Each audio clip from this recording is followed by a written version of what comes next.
Dubai air show में एक fighter jet crash हुआ और ये खबर सिर्फ एक हादसे की नहीं रही। देखते ही देखते इस एक घटना की दो बिल्कुल अलग अलग कहानियां बन गईं। तो चलिए समझते हैं कि ये सब क्या था। जैसे ही हादसे की खबर आई, मानो ऑनलाइन दुनिया में एक तूफान सा आ गया। लेकिन ये तूफान हमदर्दी का नहीं था, ये था नफरत भरे संदेशों का। Tandoori today, the difference is clear.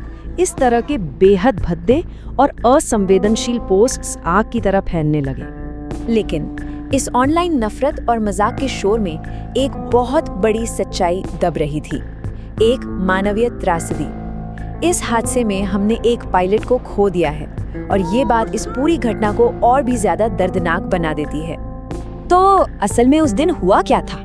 चलिए पहले घटना के फैक्ट्स को देखते हैं और फिर समझते हैं कि उसके फौरन बाद क्या हुआ।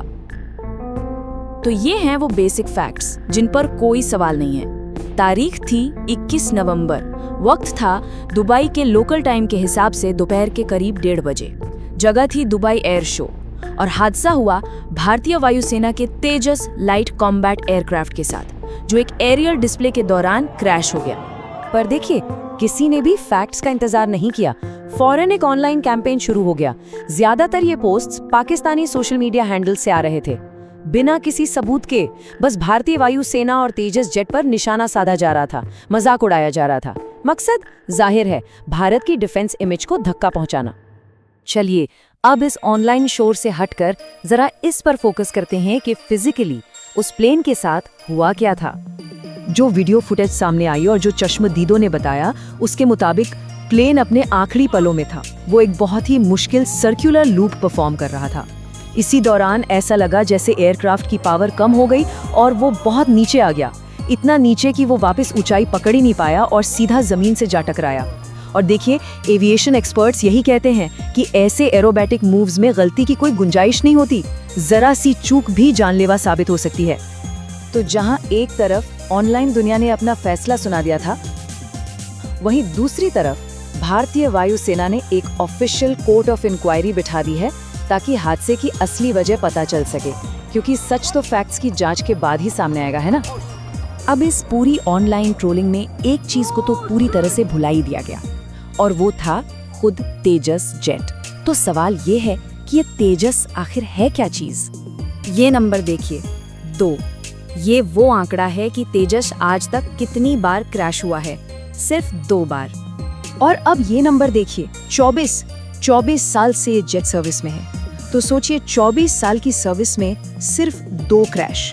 ये आंकड़ा अपने आप में इसके सेफ्टी रिकॉर्ड की एक बहुत ही दमदार कहानी कहता है।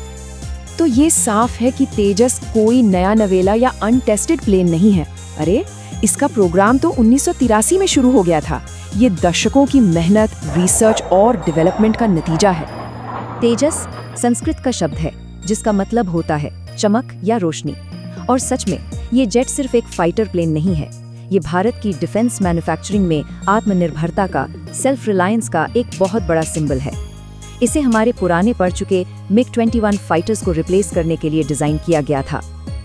अच्छा, अब इस हादसे को जरा बड़े पर्सपेक्टिव में रखकर देखते हैं। क्या इस तरह के दुखद हादसे सिर्फ तेजस के साथ या सिर्फ भारत में ही होते हैं? सच तो ये है कि एयर शोज में क्रैश होना हालांकि बहुत दुखद है, पर कोई अनोखी बात नहीं है। दुनिया के बेस्ट फाइटर जेट्स जैसे कि अमेरिकन F-16 वो भी ऐसे हादसों का शिकार हो चुके हैं। कुछ महीने पहले ही पोलिश एयरफोर्स का एक F-16 क्रैश हुआ था। 2015 में तो एक विंटेज जेट के क्रैश होने से जमीन पर 11 लोगों की जान चली गई थी। तो ये समझना जरूरी है कि इस तरह के शोज में रिस्क हमेशा बना रहता है। तो ये सब हमें इस पूरी कहानी के असली मुद्दे पर ले आता है। एक तरफ प्रोपेगेंडा और दूसरी तरफ फैक्ट्स। ये है नैरेटिव की असली लड़ाई। तो यहाँ पर 2 कहानियाँ आमने सामने हैं, बिल्कुल साफ। एक है ऑनलाइन कहानी जो कहती है कि ये देश के लिए शर्म की बात है, ये एक फेल जेट का सबूत है। और दूसरी है फैक्ट्स पर आधारित कहानी जो बताती है कि ये एक दुखद हादसा था, लेकिन एक ऐसे जेट के साथ हुआ जिसका सेफ्टी रिकॉर्ड शानदार रहा है और जिसकी एक प्रॉपर फैक्ट बेस्ड जांच चल रही है। तो असली कहानी सिर्फ एक प्लेन क्रैश की है ही नहीं। असली कहानी तो ये है कि कैसे एक ट्रेजेडी को, एक दुखद हादसे को आज के ज़माने के इंफॉर्मेशन वॉर में एक हथियार की तरह इस्तेमाल कर लिया गया। एक ऐसी लड़ाई जहां फैक्ट्स पीछे रह जाते हैं और इमोशंस को भड़काया जाता है। और यहीं पर एक बहुत बड़ा सवाल खड़ा होता है। जब भी कोई ऐसी बड़ी दुखद खबर आती है तो असली कहानी कौन सी होती है? वो जो हमें सबसे पहले ऑनलाइन दिखती है या वो जो बाद में फैक्ट्स और जांच से सामने आती है? ये सोचने वाली बात है। What the? Oh,